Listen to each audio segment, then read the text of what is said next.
قرآن و سنت کی روشنی میں منزل کی جانب سفر، قاری محمد حنیف ڈار کے ساتھ۔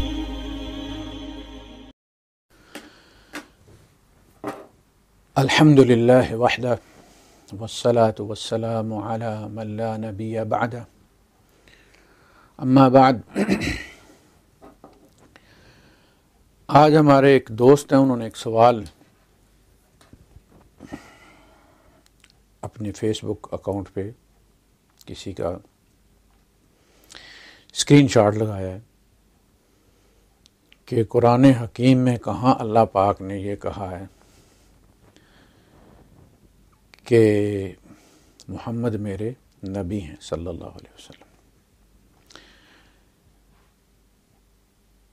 اور دوسری بات یہ کہ قرآن حکیم میں موسیٰ علیہ السلام کا اتنی دفعہ ذکر آیا ہے، عیسیٰ علیہ السلام کا اتنی دفعہ ذکر آیا ہے، ابراہیم علیہ السلام کا اتنی دفعہ ذکر آیا ہے، اور محمد صلی اللہ علیہ وسلم کا ذکر جو ہے وہ 4 جگہ آیا ہے۔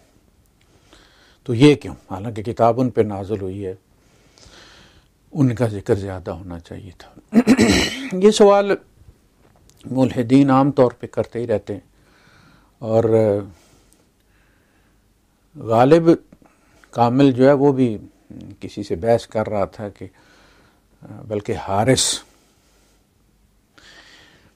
اصرار کر رہا تھا، پوری ٹیم ان کی بیٹھی ہوئی تھی کہ قرآن میں تو کہیں بھی محمد کو صلی اللہ علیہ وسلم نبی نہیں کہا گیا، ثابت کر دو۔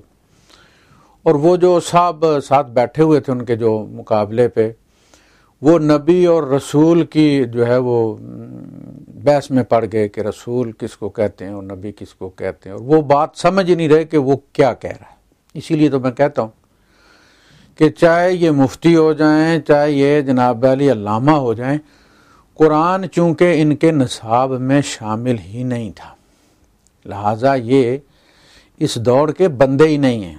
نہ ان کی عمر دیکھیں، نہ ان کی حیت دیکھیں، نہ ان کے نام کے ساتھ لگے ہوئے لاحقے دیکھیں۔ قرآن ان کا موضوع کبھی رہا ہی نہیں ہے، قرآن کے بارے میں یہ جانتے ہی نہیں ہیں قرآن کو پڑھنا کس طرح ہے۔ قرآن آئین ہے، جس طرح آئین کی شکوں کو ایک دوسرے سے ملا کر پڑھتے ہیں کہ کون سی شک کی کس جگہ وضاحت ہے، اور کس طرح کس شک کو کس کے ساتھ پڑھیں گے تو آئین کی روح کے مطابق وہ اس کی تشریح ہوگی۔ اسی طرح قرآن کو بھی بڑی دقت کے ساتھ پڑھنا پڑتا ہے۔ کہانیوں نے اس کی تفسیروں کو بوجھل کر دیا، لیکن جب یہ ایسے بگڑے ہوئے ذہنوں کے سامنے جاتے ہیں تو پھر ان کو سمجھے۔ مفتی عبد الباقی صاحب کو دیکھ رہے ہیں، میرے فیس بک فرینڈ ہے ماشاءاللہ، اور وہ خسرو کے سامنے، خسرو شیخ کے سامنے جناب علی وہ اکا بکا دیکھ رہے تھے گونگے کی طرح کہ وہ کیا آ رہا ہے۔ اس لیے قرآن ان کا موضوع نہیں ہے، ان کی اپنی نصابی کتابیں ہیں جن کے انہوں نے پرچے دینے ہیں، نمبر لینے ہیں، اور اگلی کلاس میں جانا، اور پھر آخر میں انہوں نے فاضل کی سند لینی ہے۔ لہٰذا قرآن سے متعلق ان سے جب آپ بات کریں گے تو یہ اسلام کے کیس کو کمزور کرتے ہیں۔ سوال کیا جا رہا ہے کہ جی نبی کریم صلی اللہ علیہ وسلم کو قرآن میں، یعنی محمد صلی اللہ علیہ وسلم کو قرآن میں نبی کہا ہی نہیں گیا، اور یہ بحث کر رہے ہیں کہ نبی فلاں ہوتا ہے اور رسول فلاں ہوتا ہے۔ بھائی قرآن حکیم نبی کریم صلی اللہ علیہ وسلم کے ذکر سے بھرا ہوا ہے۔ یا ایھا النبی لما تحرم ما احل اللہ لک، اے نبی آپ وہ چیز کیوں حرام کرتے ہیں جو اللہ نے آپ کے لیے حلال کی۔ یہ کون ہے نبی؟ قرآن کس پر نازل ہوا؟ جس پر نازل ہوا جو خدا کے مخاطب ہیں، خدا انہیں کو کہہ رہا نا یا ایھا النبی، اور آپ کو کہاں چاہیے ان اللہ و ملائکتہ یصلون علی النبی۔ یہ کون سے نبی ہیں؟ جن پہ قرآن نازل ہوا ہے۔ اسی طرح یا ایھا النبی قل لازواجک و بناتک و نساء المؤمنین یدنین علیہن جلابیبہن، تو یدنین علیہن من جلابیبہن ذالک ادنی ان یعرفن فلا یؤذین۔ تو یہاں یا ایھا النبی کون ہے؟ اس طرح کہتے ہیں جی یہ ثابت کریں کہ جی قرآن نبی کریم صلی اللہ علیہ وسلم پر نازل، یعنی محمد پر نازل ہوا ہے صلی اللہ علیہ وسلم۔ یہ بڑی عام بات ہے، ایک معمولی درجے کا یعنی معمولی ذہنیت کا بندہ بھی اس کو سمجھ سکتا ہے، یہ کوئی اتنی بڑی بات نہیں ہے۔ جب آپ بات کر رہے ہوتے ہیں، کسی سے مخاطب ہوتے ہیں آپ، تو آپ اس کا نام نہیں لیتے بار بار۔ آپ جب تھرڈ پرسن کا ذکر کرتے ہیں، کسی ماضی کی شخصیت کا ذکر کرتے ہیں، کسی دور کی شخصیت کا ذکر کرتے ہیں جو وہاں موجود نہیں ہے، تو پھر آپ کہتے ہیں کہ اس نے ایسے کیا، اس نے پھر یوں بولا، آپ کو اس کا نام لینا ہوتا ہے۔ موسیٰ نے یوں کہا، فرعون نے یوں کہا، فرعون نے ایسے کہا، موسیٰ نے یہ جواب دیا، تو وہ نام لیے جاتے ہیں۔ جب بندہ خود مخاطب ہوتا ہے کسی سے تو پھر وہ اس کا نام نہیں لیتا۔ حضور اللہ کے مخاطب تھے، جہاں نام لیا گیا وہاں نام لیے بغیر کام چلتا نہیں تھا، اس لیے نام لینا پڑا۔ مثلا میرے ساتھ ایک بندہ ہے، غالب ہی ہے، اور ہم اس کو کہتے ہیں یار وہ تمہیں جب اس نے آواز دی تھی اور تم دوڑتے ہوئے گئے اور تم رستے میں پھسل گئے، پھر میں آیا اور میں نے تمہیں اٹھایا، پھر تمہارے کپڑے میں نے دھلنے کے لیے دیے، تم پھر اسی بندے کے چکر میں پھنس گئے، اس نے پھر تمہیں، اب دیکھیں اس میں غالب کا نام آ ہی نہیں رہا، اس لیے کہ غالب تو میرا مخاطب ہے نا، میں تو غالب سے بات کر رہا ہوں، نام اس کا بار بار کیوں لوں گا؟ یعنی غالب میرے ساتھ تھا، غالب پھسل پڑا تو غالب تو میرا منہ دیکھ رہا ہوگا کہ یہ اور کون سا غالب ہے جو زیر بحث ہے یہاں پر۔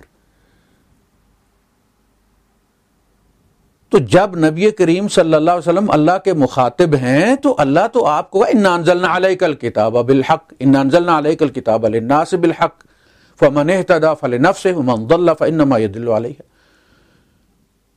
وَعَلَّمْنَاكَ مِن لَّدُنَّا عِلْمًا وَعَلَّمَكَ مَا لَمْ تَكُن تَعْلَمُ إِنَّا أَنزَلْنَا عَلَيْكَ الْكِتَابَ لِتُبَيِّنَ لِلنَّاسِ مَا نُزِّلَ إِلَيْهِمْ۔ تو جگہ جگہ اللہ خطاب کر، ہم نے آپ پر یہ کتاب نازل کی ہے، جو اس پر ایمان لاتا ہے اپنے لیے، جو گمراہی اختیار کرتا ہے اپنے نفع نقصان کے لیے، ہم نے یہ کیا، ہم نے آپ کے ساتھ یہ کیا۔ تو مخاطب ہی حضور ہیں قرآن حکیم کا۔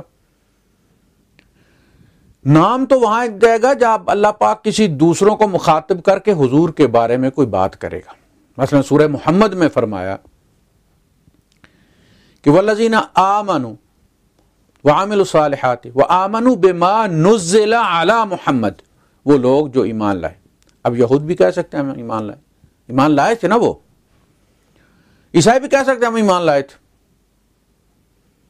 اللہ پاک نے فرمایا وآمنوا بما نزل علی محمد، اس پر بھی ایمان لائیں جو محمد پر نازل ہوا ہے، یعنی قرآن حکیم۔ اولئک الذین کفروا، یہ وہ لوگ ہیں پھر جن کا گناہ ان کے صاف کیے۔ تو اس کا مطلب یہ ہوا، یہ یہاں حضور کا نام لیے بغیر کہا جاتا آسمانی کتاب پر، تو کہتے ہیں جو ہم آسمانی کتابوں پر ایمان لائیں، نہیں، وہ کتاب جو آسمان سے نازل کی گئی ہے محمد پر، لہذا یہاں نام لینا ضروری تھا، ورنہ حضور مخاطب تھے۔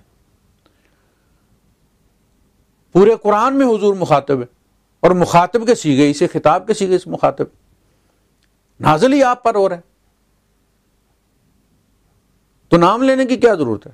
حضور کوئی اور شخصیت تھوڑی تھی کہ تھرڈ پرسن کے طور پہ ان کا ذکر ہوتا، یہ تو عام بندہ بھی جانتا ہے۔ اسی طرح ما کان محمد ابا احد من رجالکم، یعنی جب یہ کہا گیا کہ جی منہ بولے بیٹے کوئی چیز نہیں ہے،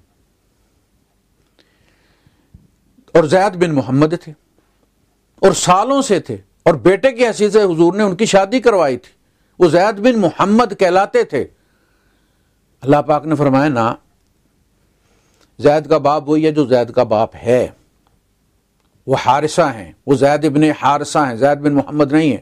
ما کان محمد ابا احد من رجال، تم مردوں میں سے کوئی بھی محمد کا بیٹا نہیں ہے، بیٹیاں تھیں نا، اسی لیے الگ کیا مردوں کو، یہ نہیں کہا کہ تم میں سے کوئی بیٹی نہیں محمد کی صلی اللہ علیہ وسلم۔ ما کان محمد ابا احد من رجالکم، تم میں سے کسی مرد کے یعنی زید ابن حارثہ کے باپ نہیں ہیں، ولکن رسول اللہ، وہ اللہ کے رسول ہیں، وخاتم النبیین، اور نبیوں کے سلسلے کو ختم کرنے والے ہیں جن سے نبوت ختم ہوئی ہے حضور پر. ختم نبوت نہیں، خاتم الانبیاء. نبوت اور چیز ہے.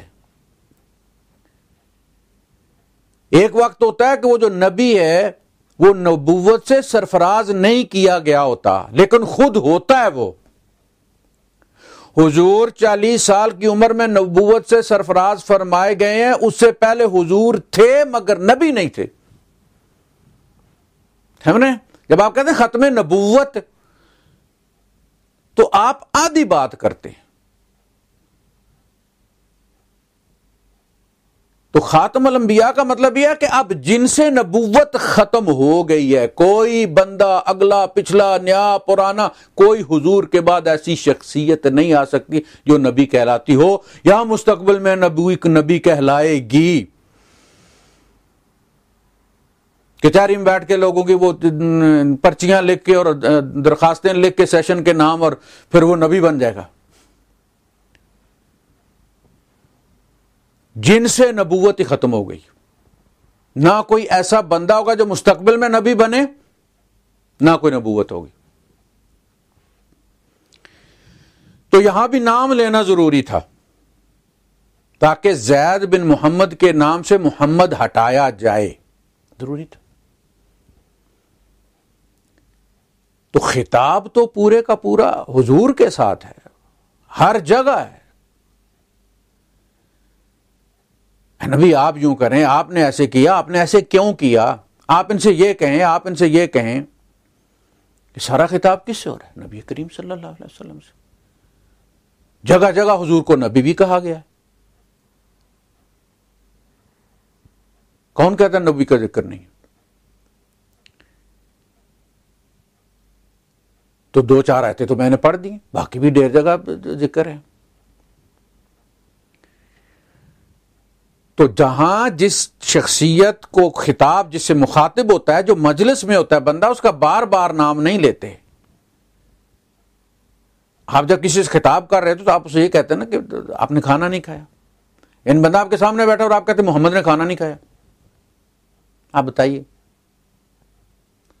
آپ نے پانی نہیں پیا، چائے رکھی تھی آپ نے نہیں پی، محمد نے چائے نہیں پی. یہ کوئی بچے سے خطاب تو نہیں ہو رہا نا. آپ بچے کو کہتے ہیں نا، اس کو کہتے ہیں میرے بچے نے چائے نہیں پی، میرے بچے نے دودھ نہیں پیا، میرے بچے نے چیزی نہیں کھائی. ایسے ہوتا ہے میرے سامنے بیٹھا ہوا غالب اور ہم کھانا کھا رہے ہیں، اور غالب کو میں کہتا ہوں کہ غالب نے مچھلی نہیں کھائی. غالب سے ہی میں کہہ رہا ہوں کہ غالب نے مچھلی نہیں کھائی، غالب نے یہ نہیں لیا، غالب نے ہاتھ نہیں دھوئے. تو کیسا لگے گا؟ کیا رات کے ساتھ محمد محمد محمد محمد صلی اللہ علیہ وسلم اللہ پاک فرماتا ہے کہ انتا، اے نبی تو نے یہ کیا، اے نبی آپ نے یہ کیوں کیا؟ آپ کو یوں کرنا چاہیے تھا. عفا اللہ عنک لما اذنت لهم، اللہ آپ کو معاف کرے، آپ نے اذن کیوں دیا ہے، آپ نے ان کا عذر قبول کیوں کیا ہے. آج یہ ایکسپوز ہو جاتے، کھل کے کہتے نہیں جاتے، جو کرنا کر لو. عذر کیوں قبول کیا آپ نے؟ یہ مہم جو تھی یہ اسی لیے تو تھی کہ مومن اور منافق الگ ہو جائیں. سورہ توبہ میں ہی فرمایا نا کہ مدینہ کے ارد گرد کے عراب اور خود مدینہ کے اندر ڈھیر سارے منافق ہیں، مردوا علی النفاق، نفاق کے ماہر ہیں، لا تعلمہم، تم نہیں جانتے ان کو. ہم نے یہ مہم اسی لیے شروع کی تھی، یعنی تبوک والی، کہ اس میں منافق جانے سے انکار کر دیں گے اور ایکسپوز ہو جائیں گے، پتہ چل جائے گا مدینے کے اندر کون منافق. آپ نے ان کے عذر قبول کر کے وہ سارا کام ہی خراب کر دیا. اب یہ پھر مکس ہو گئے مسلمانوں کے اندر، عذر قبول ہو گئے نا، بغاوت کی وجہ سے نہیں، انہوں نے عذر قبول، چھٹی لے لی، بس اسکول سے بھاگ جانا اور ماسٹر صاحب سے بہانہ کر کے چھٹی لینا دو الگ چیزیں ہیں. تو حضور تو ہر جگہ مخاطب ہیں قرآن کریم کے اندر، لیکن اس کے لیے انسان کو عقل چاہیے اور نیت کی صفائی چاہیے. نیت خراب ہو، بندہ نام ماننے پہ آئے، نبی سامنے ہو، نبی بھتیجا ہو، نبی پڑوسی ہو، قرآن اس کی زبان میں نازل ہو رہا ہو، 40 سال حضور کے ساتھ زندگی گزاری ہو، اسے پتا ہو کہ اس شخصیت نے آج تک کبھی جھوٹ نہیں بولا، چھوٹا یا بڑا، کسی انسان سے. اور وہ حضور کو نہ ماننا چاہے تو حضور کے منہ سے قرآن سن کے بھی نہیں مانتا وہ. اس لیے یہ کوئی گارنٹی نہیں ہے کہ ہم جب ملحدین سے کچھ کہتے ہیں، بات کرتے ہیں، تو ہمیں یہ ہوتا ہے کہ جی اس کے نتیجے میں یہ سیدھے ہو جائیں گے. ایسا نہیں ہے. ہمیں پتہ ہے وَيَهْدِي إِلَيْهِ مَن يُنِيبُ، اللہ پاک اس کو ہدایت دیتا ہے جس میں ہدایت کی طلب ہوتی ہے. اگر کسی کی دعاؤں سے، کسی کے چاہنے سے کوئی مسلمان ہو جاتا، کوئی ہدایت پا جاتا، تو ابراہیم علیہ السلام کا والد ہدایت پا جاتا. بیٹے نے تھوڑی دعائیں کی ہوں گی، قرآن نے ان کی دعا بھی کوٹ کر کے کہا ابراہیم علیہ السلام نے کیا دعا کی تھی. نوح علیہ السلام نے اپنی بیوی کے لیے اور بیٹے کے لیے کوئی دعائیں نہیں کی ہوں گی. کسی کی دعا، نبی کی دعا سے بھی کچھ نہیں ہوتا اگر اگلا سیدھا ہونے کے لیے تیار نہیں ہے. اور یہ ملحدین جو ہیں یہ وہ ہدایت کے طالب نہیں ہیں. یہ سوال ہدایت کے لیے نہیں کرتے، یہ لوگوں کو گمراہ کرنے کے لیے کرتے ہیں. ان کے سوال اصل میں وسوسے ہیں جو وہ کمزور ذہن والوں کے اندر ڈالتے ہیں. انہیں ہدایت کی طلب ہی نہیں ہے. ذالک بانہم آمنوا ثم کفروا فطبع علی قلوبہم، کبھی یہ مومن تھے پھر کافر ہو گئے. کوئی بندہ یہ کہے کہ میں تو ہوں لیکن میرا باپ کوئی نہیں، کیا خیال ہے آپ کا؟ وہ عزت دار بندہ ہے؟ اس کا مطلب ہے ناجائز اولاد ہے جو کہہ دے میرا والد کوئی نہیں، یا معلوم والد نہیں کہ جس کا نام میں پیپر میں لکھوں. اس لیے میں کہتا ہوں کہ یہ لوگ بے باپ کا ہونا شرمندگی سمجھتے ہیں، لیکن بے خدا ہونا ان کے نزدیک فخر کی بات ہے. اللہ پاک تو جن کو تلاش ہے نا خدا کی، وہ ان کو تو اللہ پاک واپس پلٹاتا ہے. وہاں جب وہ پانی میں تیرتا ہوا دمدار کیڑا تھا، وہ مسٹر وائی، وہاں لوٹاتا اس کو. افرأیتم ما تمنون، جو تم ٹپکاتے ہو تم نے دیکھا ہے. انتم تخلقونہ ام نحن الخالقون، یہ مسٹر غالب جب کیڑا تھا تو اس کو کس نے بنایا تھا؟ اس نے خود کو خود بنایا تھا، تصویر اپنی خود بنائی تھی. اس کے باپ نے بنایا تھا وہاں بیٹھ کے کرسی، وہ ڈارک روم کے اندر. کون ہے وہ جس نے اس کے ڈی این اے بنایا ہے؟ ڈی این اے کی جو ہے وہ کاپی کی ہے، زیروکس کاپی کی ہے اس کی، باپ دادے کی لا کے تو اس کے اندر رکھ دی ہیں، بیماریاں بھی اور باقی ڈیٹا بھی. کون ہے وہ ماہر، وہ سافٹ ویئر انجینئر کون ہے؟ کہتا کوئی بھی نہیں ہے، خود ہی بن گئی رنگتے رنگتے.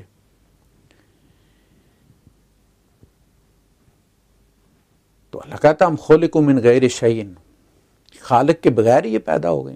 یعنی کوئی بندہ یہ بات قبول کر سکتا ہے؟ آپ کو چھوٹا سا سیل وہ جو آپ ڈالتے ہیں نا کیسیو کے اندر، وہ کہیں پڑا ہوا ملے نا، اور جا رہے ہیں آپ رستے میں ریت میں دبا ہوا ہے اور آپ نے دیکھا اور آپ نے اٹھا لیا، کوئی بندہ اسے کہے کہ یار یہ کیا ہے، تو کہ ایسے ہی ہے بس. یار یہ کس کا گرا ہے؟ پتہ نہیں کس نے بنایا ہے. نہیں خود ہی بن گیا یہ، اتنی ریت دھوپ لگتی رہی ہے سورج کے اوپر. وہ سیل کے بارے میں یہ نہیں مانے گا کہ بغیر کسی کے بنائے بن گئے، لیکن سورج کے بارے میں کہتا ہے کہ خود ہی بن گیا ہے. سورج نے فیصلہ کیا تھا کہ میں چودھری بنوں گا، میں اتنا بڑا بنوں گا اور میں نے اتنے سیارے کھینچ کے رکھنے ہیں اپنے ساتھ. اور یہ مانتے ہیں کہ مادہ جو ہے اس کے اندر ارادہ کوئی نہیں ہے، نہ اختیار ہے.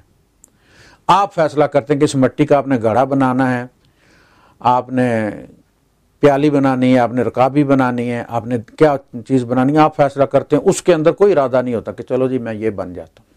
نہ اس میں اختیار ہوتا ہے بننے کا، نہ ارادہ ہوتا ہے. بن پھر کے کس نے یہ بنائی ہے؟ کوئی ارادے والی اختیار والی. تو مسئلہ ان کے جتنے بھی ہیں نا یہ عقل مند نہیں ہیں، یہ بگڑے ہوئے ہیں اور لوگوں کو بے وقوف بناتے ہیں کہ حقیقت ہمارے پاس ہے، ہم کسی کے بنائے بغیر بن گئے ہیں، کائنات کسی کے بنائے بغیر بن گئی، اتنی گلیکسیز ہیں، فلاں اتنا ہے، یہ گیسز تھیں پھر یہ اس طرح سے ہو گئی، خود ہی ہوتی رہی ہیں، فیصلے کرتی رہی ہیں یہ گیسیں بیٹھ کے، یا ان کی کوئی کیبنٹ تھی، کوئی ان کی پارلیمنٹ تھی جو فیصلے کرتی رہی. کوئی فیصلے کرتا رہا ان کے بارے میں اور یہ اس کے فیصلوں کے مطابق کن فیکون ہوتی چلی گئی. کسی نے ڈیزائن تخلیق کیا اور پرنٹ نکلتا چلا گیا کائنات کا، پھر جتنا عرصہ اس نے چاہا اتنا عرصہ لگا. تو ان کے سوالوں میں کوئی دانش نہیں ہوتی، مغالطے ہوتے ہیں، اور سوالات بھی ان کے اتنے گئے گزرے ہوتے ہیں کہ اسی سے پتہ چل جاتا ہے. ہم اس لیے یہ بات کرتے ہیں کہ جو بیچارے بھولے مسلمان ہیں وہ ان کی باتوں سے اپنی متاع نہ ضائع کر بیٹھے، متاع ایمان. ورنہ ان لوگوں کا تو یہ قالوا سلامہ والے ہیں جو جان بوجھ کے گمراہی خریدتے ہیں ہدایت کے بدلے میں، عذاب خریدتے ہیں مغفرت کے بدلے میں. اور کہ قرآن کا آتھر یوں کہتا ہے، قرآن کا آتھر یوں کہتا ہے. یار ہم سے بات کرو نا، تم ہمارے سامنے آیت رکھو، ہم تمہیں بتاتے ہیں قرآن کے آتھر نے وہاں یہ بات کیوں کی تھی اور یہاں یہ بات کیوں کر رہا ہے، وہاں کا سین کیا تھا اور یہاں کا سین کیا ہے، کس پرسپیکٹو کے اندر وہ بات کی گئی، اس کا سیاق و سباق کیا ہے. دیکھو جی فلاں کہتا ہے کہ انا اول المسلمین، اور جی فلاں نبی کہتا ہے کہ انا اول بھائی صاحب ہر زمانے میں ہر نبی اپنی امت کا اول المسلمین ہوتا تھا. کسی زمانے میں ابراہیم علیہ السلام اول المسلمین تھے اور اول المومنین تھے، پھر موسیٰ علیہ السلام اول المسلمین تھے اللہ اور اول المومنین، نبی کریم صلی اللہ علیہ وسلم بھی اپنی امت کے اول المسلمین تھے اول المومنین. اس میں کیا اختلاف اور تضاد ہے کہ دیکھیں ابراہیم علیہ السلام کہتے ہیں انا اول المسلمین اور محمد صلی اللہ علیہ وسلم کہتے ہیں انا اول بھائی اپنے دور میں وہ اول المسلمین تھے، ہر نبی اپنے دور میں اول المسلمین تھے. اس میں تضاد کیا ہے؟ کوئی ٹھوس بات کرو یار.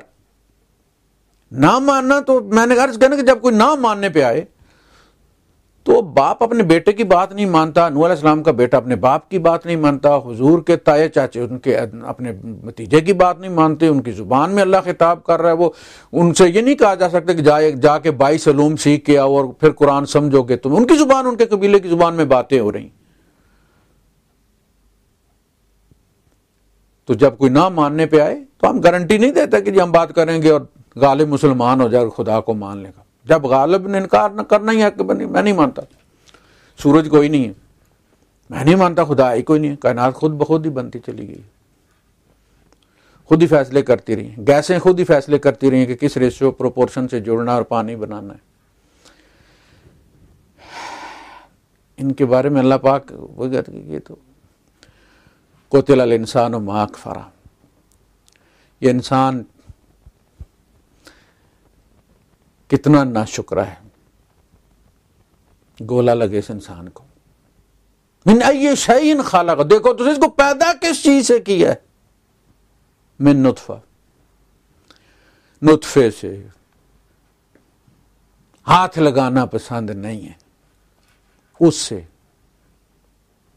خلقہ فقدرہ، پیدا کیا اور پھر کیا ہی چیز بنائی ہے، اندازہ لگایا، ناک کیسے، کان کیسے، آنکھیں کیسی، ماتھا کیسا، بال کیسے، بیماریاں کیسی، پھر اسی کو چومنے چاٹنے پہ مجبور کر دیا والدین کو جس کو ہاتھ لگانا پسند نہیں کرتے تھے. تو پہلا حق کس کا ہے؟ اللہ کا. افرأیتم ما تمنون، جو تم ٹپکاتے ہو، تم دیکھتے ہو، تمہیں نہیں پتا کہ حق کس کا زیادہ ہے؟ جو تم گٹر میں بہا دیتے ہو وہ، یا وہ جو خالق وہاں سے نکال کے لاتا ہے اور ڈیویلپ کر کے 3 اندھیروں کے اندر خلقا من بعد خلق فی ظلمات ثلاث لا کے تمہاری گود میں رکھتا ہے، آپ چومو اس کو، یہ تمہارے جگر کا ٹکڑا ہے. وہی انسان کہہ دے کہ میرا خالق کوئی نہیں ہے، تو پھر ہدایت کہاں سے ملے گی؟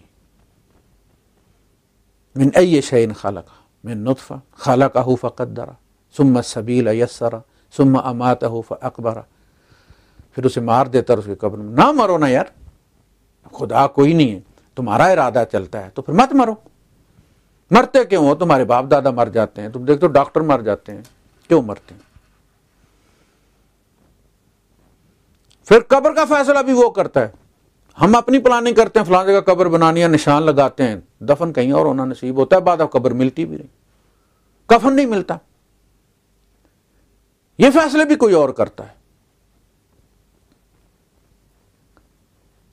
ثم اذا شاء انشرہ، پھر جب وہ چاہے گا اٹھا کھڑا کرے گا، پھر نشور بھی آج، یعنی یہ ساری چیزیں جب جو اس نے بیان کی، یہ حق ہے، تم اس کی خدا کے تم منکر ہو سکتے ہو لیکن ان مراحل کے منکر نہیں ہو۔ تم نہیں کہہ سکتے میں نطفے میں سے نہیں نکلا، میں درخت کے ساتھ، آم کے درخت کے ساتھ لگا تھا غالب کامل، وہ اس پروسیس کا انکار نہیں کر سکتا۔ مٹی سے بنا ہے، نطفے سے بنا ہے، کس کے گھر پیدا ہونا ہے کسی نے فیصلہ کیا ہے، پھر کوئی چاہے گا مر جائے گا، تو اس کے بعد اگلا ایک ہی سٹیپ ہے نا باقی۔ جس نے اتنے سچ بولے ہیں، آخری مرلے کے بارے میں کیوں جھوٹ بولے گا کہ جب وہ چاہے گا وہ تمہیں اٹھا کھڑا کرے گا۔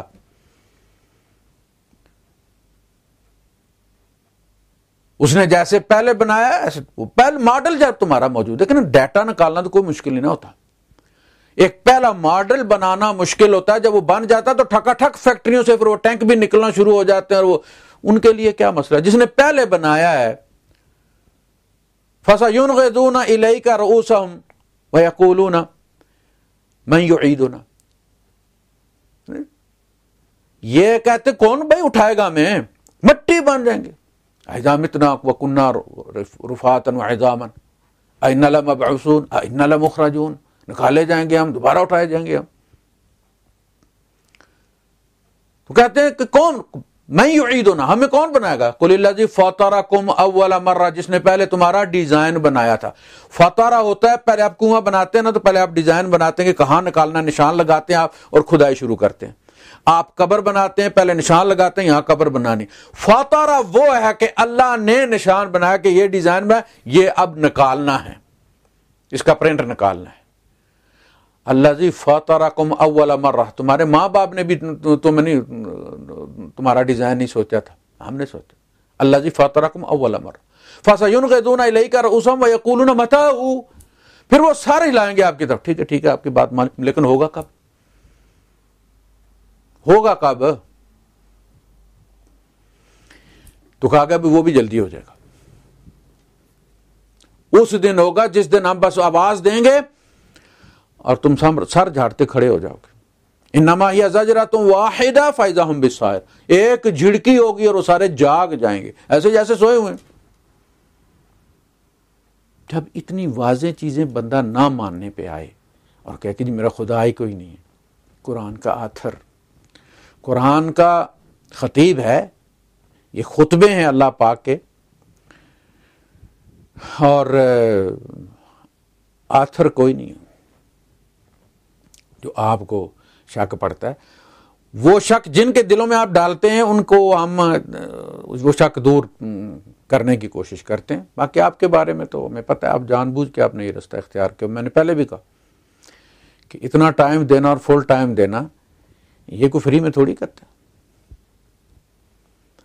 یہ تو روزی روٹی کا مسئلہ ہے، یہ مشن ہے اللہ کی راہ سے بھٹکانا، باقاعدہ اپنی روٹی کمانا اور اللہ کی راہ سے بھٹکانا، یہ شیطان کی طرح بالکل ایک مشن کمٹمنٹ کے ساتھ ہے۔